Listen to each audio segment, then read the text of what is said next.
Well, good morning, everyone. I'm Jan Erickson from Stepping Aside. This is Somewhat Daily Tarot and Rune for the 15th day of August, 2018. Numerologically, a 7-day, so one for magic and balance and divinity.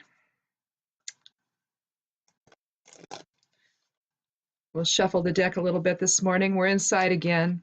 The smoke outside is dangerous at this point.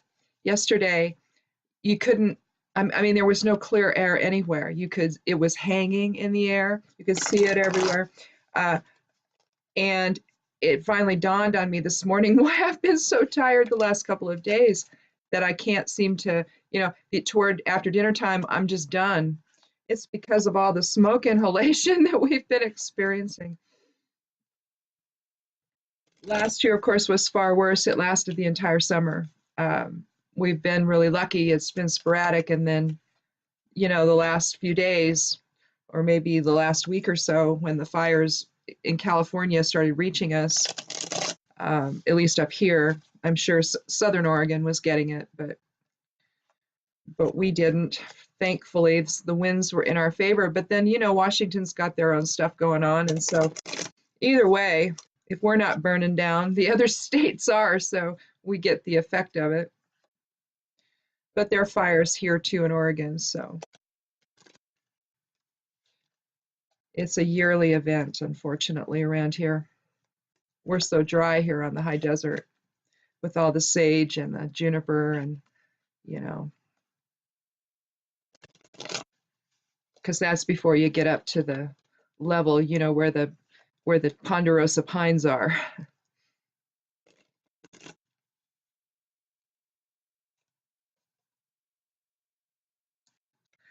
All right, well, let's count 13 and see what we have for today.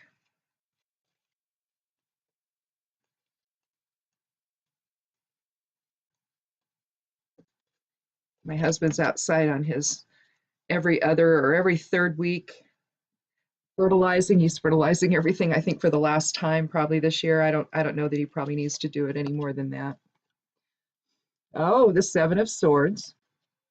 Let's see if we can do this without getting a glare on it there. How about that over there?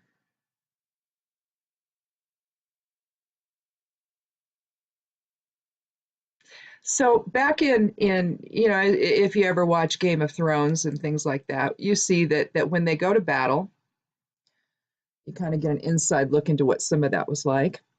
They set up their tents, and you can see the soldiers have set their tents up there. And then you've got this guy who they've taken their eye off the ball, haven't they? And you've got some guy is stealing the swords. So swords is from the air element, and what swords is our intellectual presence.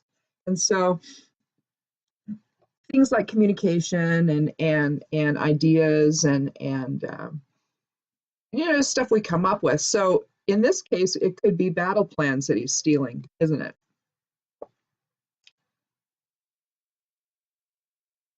But it's interesting that and he's also taking 5 of them. He's not taking all of them. He's leaving a little bit for them.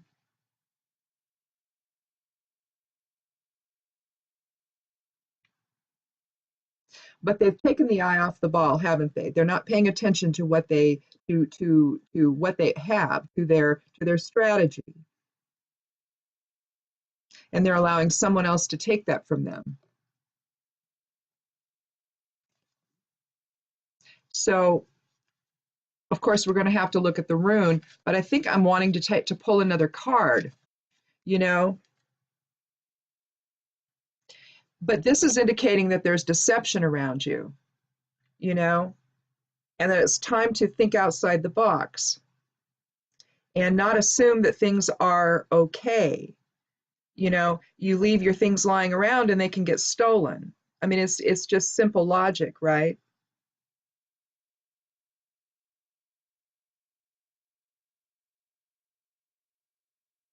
But basically, it could also mean if this is happening within us, it could also mean unwise action. You're doing something that you shouldn't be doing. that maybe you're taking the idea of someone else and using it for your own. I always think, because I'm an author, I think of it as a theft of intellectual property personally. But in terms of the setting itself, what he's doing is he's taking something away from a larger number of people, basically. So you've got one person having an effect on a larger number of people.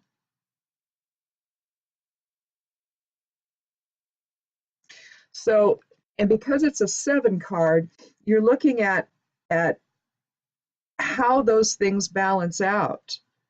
You know, there's a neighbor who has moved away, and they had a lot of trouble at their place. The police were always there, and but their stuff is all outside, and you can tell that there are people in the neighborhood that have helped themselves to it, and maybe they've been given permission to it. I don't know, but you can just see where they just don't care now. Either something's happened and they're just not around. Maybe they've moved to another city, another area completely, and they can't get back.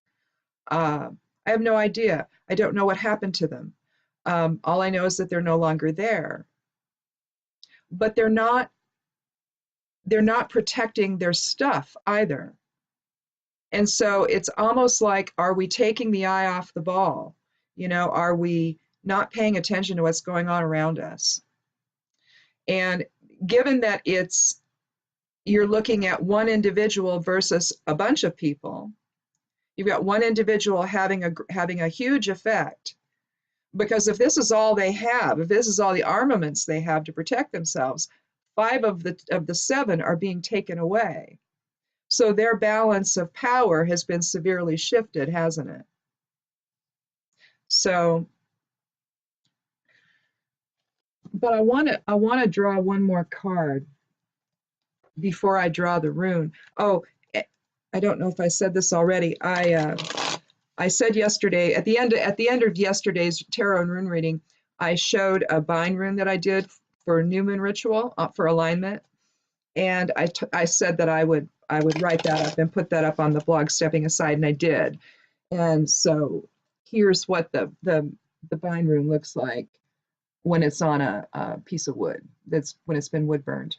So that's what I did. And I gave also the steps. I don't know what I did with that, but I also gave the steps that I took and linked it to yesterday's video. So how about that for early in the morning?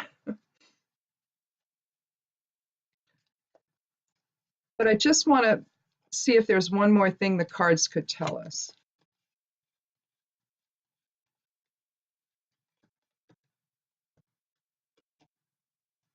Well, okay, the Devil card.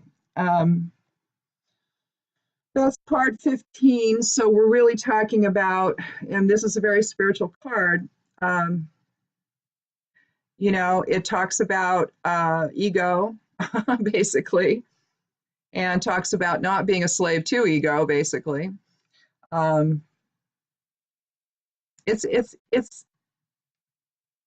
manifestation into form, basically. And so I guess if we're asking what's informing this guy, then it's really a focus on service to self, isn't it?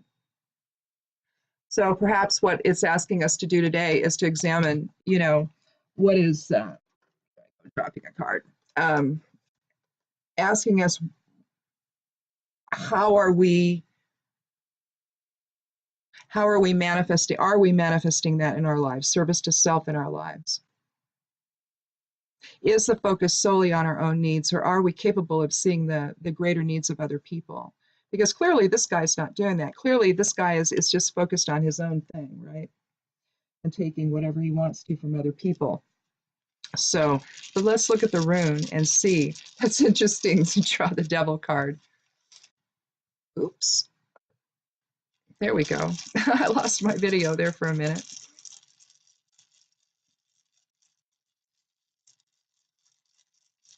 We'll let the runes fall through my fingers and see what comes up.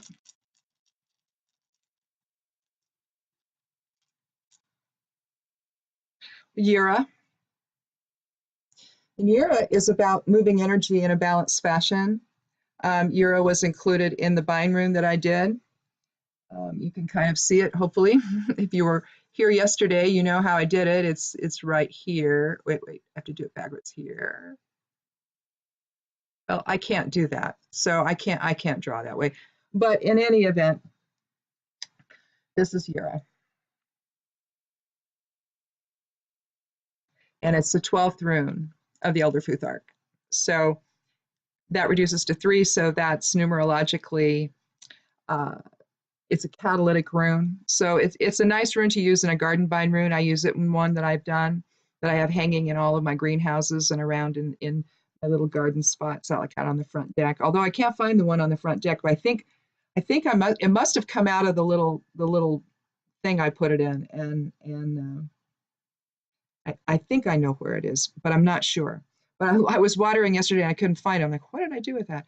But I'm pretty sure I remember something happened and it dropped out of it. So anyway, I'll have to find it and hang it back up. But anyway, Yira is about moving energy through the body. But it's also about as above, so below. It's about moving spiritual energy into form. So when you're, obviously, spirit is not informing this guy, and may not be informing us today either, or it might not be informing someone who is having a greater effect on others. But basically, what Yira is the rune of transformation and balance. And it promotes change for the better. It brings luck. Again, like I say, it's the rune for herbalists and farmers and gardeners. But basically, it talks about unfolding spiritual awareness. You know, sometimes when we see awful things happening or things we don't understand, you know, it gives us a chance to sit back in observation of it all and make a decision, you know. And are we going to make a decision that where spirit is informing that decision, or are we just making a decision based on pure ego and pure, you know, individual need? Because we're in this time of ascension, people are awakening to the notion that there is something greater than themselves. You know, it's not necessarily the religious form of that. Probably more often than not, it isn't.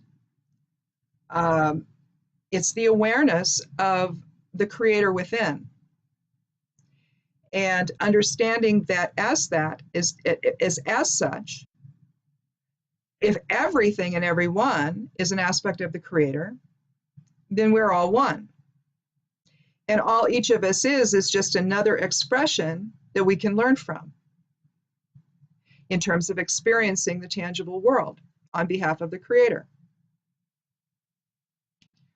So it's a weird sense of being separate yet not.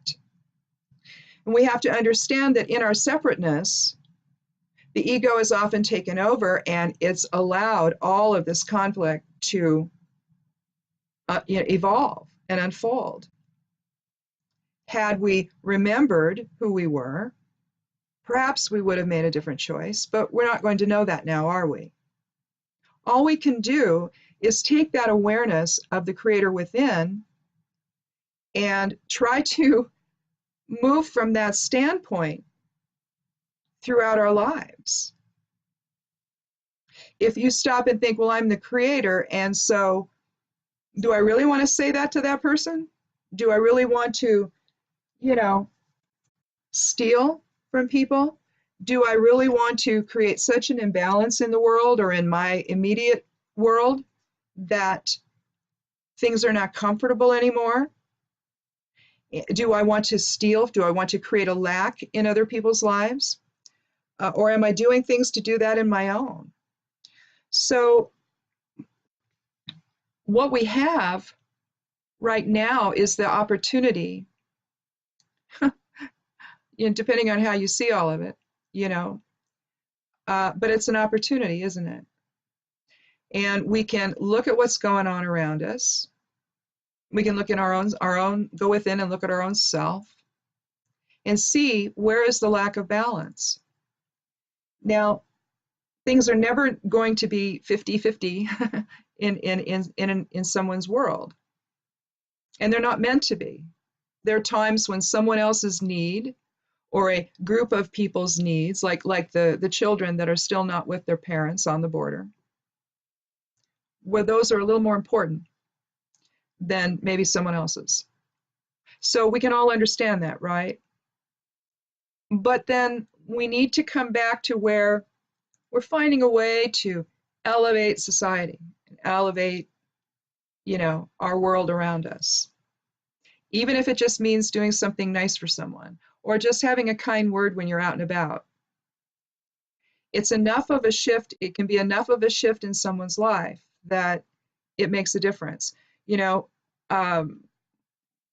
changed our walking times. We walk every day, or we try to. Sometimes we can't.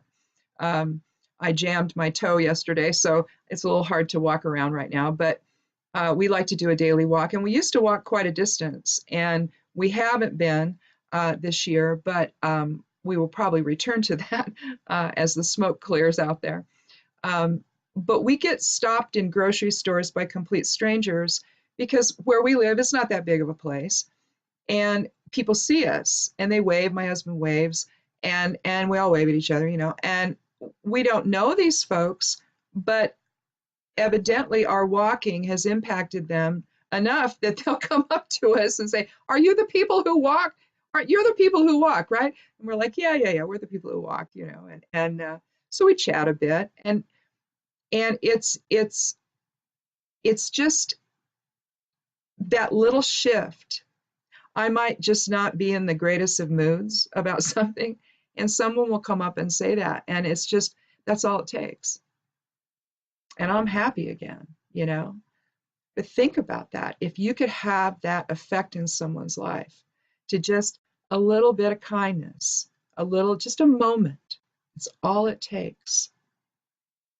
It's like when your kids grow up and they move away, they don't call you anymore, they don't come see you. And what they fail to understand is that all it takes in the lives of your parents, especially when they get older, is just a little, nudge, a little text, just a, "Hi mom," or "Hi dad," just wanted to check in or something. It doesn't take long, but that moment means everything. And so try to go out and see what you can do today, maybe, to bring that moment into someone else's life. And you'd be surprised how suddenly those moments start happening for you as well. So, and if you haven't called your parents in a while, call your parents, text them, just, say, "Hey, I'm alive, I'm here, I love you." That's all you got to do. It's just that little moment that matters the most. So have a wonderful day. Go make a moment for someone else. See what it does for you. Trust me, it's a terrific thing. I'm Jan Erickson from Stepping Aside. Thanks for stopping by. We'll see you tomorrow. This has been Somewhat Daily Tarot and Rune, and blessed be.